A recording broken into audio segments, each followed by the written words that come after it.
Hello everyone. Welcome to Worchester Street. I hope you enjoy your stay. Before we get started on the story today, I'd like to make an exciting announcement.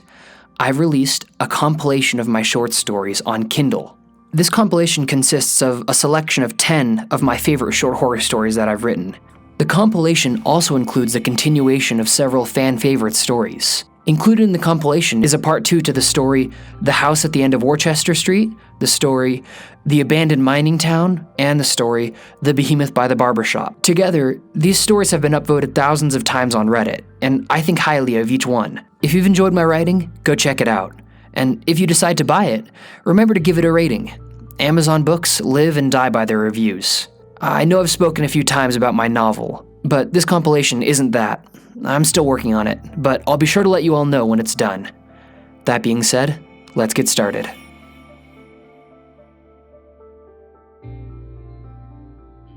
When I left college, I immediately started working as a genealogist. Basically, people pay me money to do research into their family history. I research the names of their ancestors, their causes of death, and any mentions of them in newspapers. I've been doing it for almost 10 years, and I'm good at it.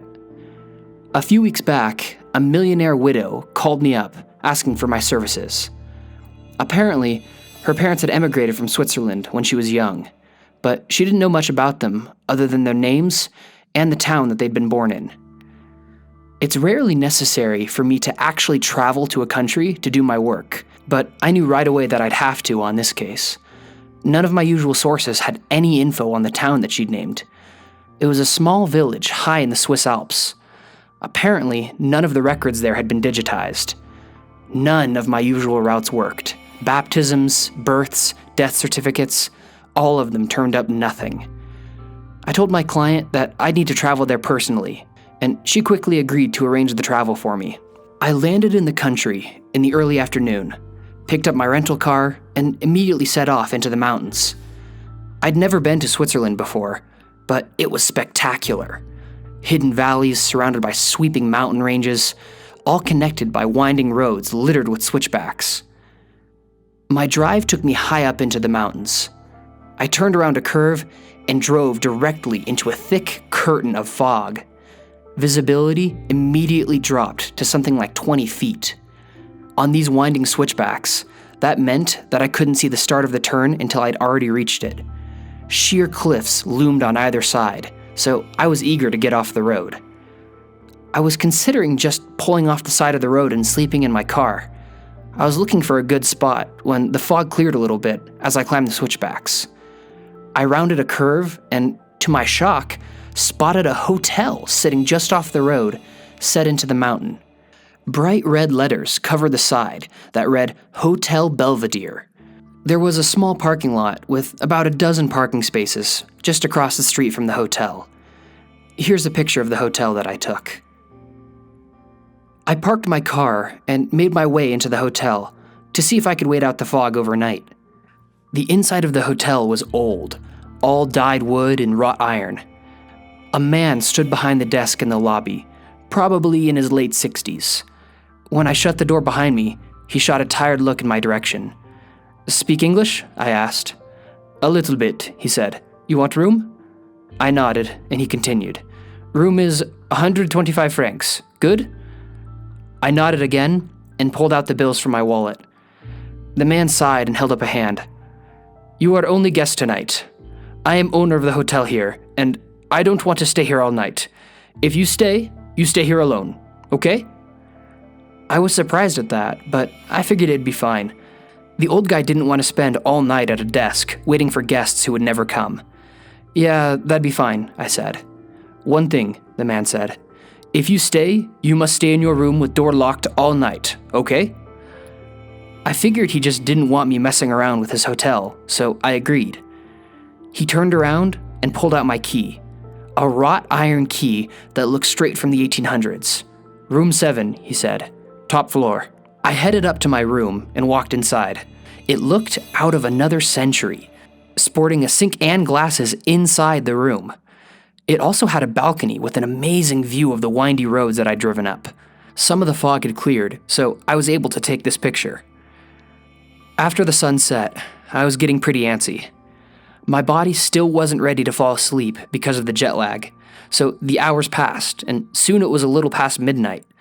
I lay in bed, just staring at the ceiling. There was no cell service, and of course no Wi-Fi. I had seen the owner drive his car down the road, so I knew I was alone in the hotel. So, I did what anyone would do in my situation. I explored the hotel. I took a video of me exploring around the hotel, some of which you've been seeing up till now. The place was old, like I said. It also had all the strange personalizations that I'd grown accustomed to in Europe. I walked across the hall to the room opposite from mine and tried the door. It opened easily. The inside had clearly not been cleaned for years. A layer of dust covered every surface, and spiderwebs decorated the corners of the room. I was using my phone's light to inspect the different surfaces, and its reflection glittered in the webs. I walked up to the window and rubbed away a bit of dust, peering through it. This side of the hotel would face up the mountain instead of down the valley like my room did. A full moon had risen, so it was easy to see the 30 figures standing on the road above the hotel, looking down at me. They were spaced evenly, and each was carrying a candle. I froze, trying to get a better look. Each of the figures was motionless, all staring down at the hotel. I couldn't see their eyes, but it was clear from their body language that they were watching me. Most only held candles, but I realized with a sinking sensation that some held scythes or other metal implements in their hands. I fumbled with my phone to turn off the light, and the room fell back into darkness. The figures on the road turned and began walking down the road towards the hotel. I scrambled back from the window and ran into my room, locking the door behind me. I ran through the possibilities in my head. Was this some kind of Swiss tradition? That didn't fit. What about the scythes? I checked my phone again and saw the numbers 1:05 a.m. blinking back at me. Maybe they would just pass by the hotel and head towards the village. Maybe they'd... An enormous bang rang out through the hotel as the front door opened. My mouth was dry as I scanned the room for a potential weapon. A heavy glass cup beside the sink was all I could see. I hefted the glass in my hand and backed up from the door, preparing to throw. A dozen footsteps rang out down the corridor, stopping just outside my room. The doorknob turned and several fists hit the door. Still, the lock held. I turned back to my balcony and ran out onto it.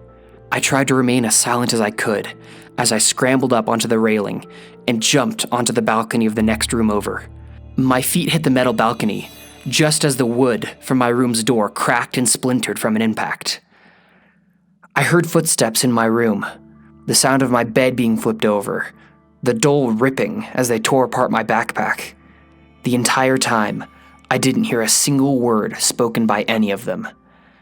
I waited for hours on the other room's balcony, hoping they wouldn't step out onto mine. I heard the last of them leave, then I waited more. I waited until the sky lit with the rising sun, and only then climbed back to my room. It had been ransacked. My clothes had been torn apart, and my laptop broken in two. I made my way down the stairs to my car. Luckily, I had grabbed my car keys before leaving the room, and I drove away from there for hours and hours. When I finally reached a city, I did some research. The website I found, it said that Hotel Belvedere has been closed for years. I hope you all enjoyed this story. Again, I'm incredibly excited about my compilation released on Kindle. If you have any interest in finding out about what happens in the story Behemoth by the Barbershop, the house at the end of Worchester Street, or what happens in the story The Abandoned Mining Town, you can find the part 2 to those stories inside that ebook. I'd like to give a special shout out to my Patreon backers, Melissa Priolo, Maureen Garcia, and Lilith Scyther. And I'd like to give a very special shout out to Animal Crackers, my newest backer. Thank you to all my backers. You have no idea how much your support helps. Thank you for watching. And as always, I hope you've enjoyed your time on Worchester Street.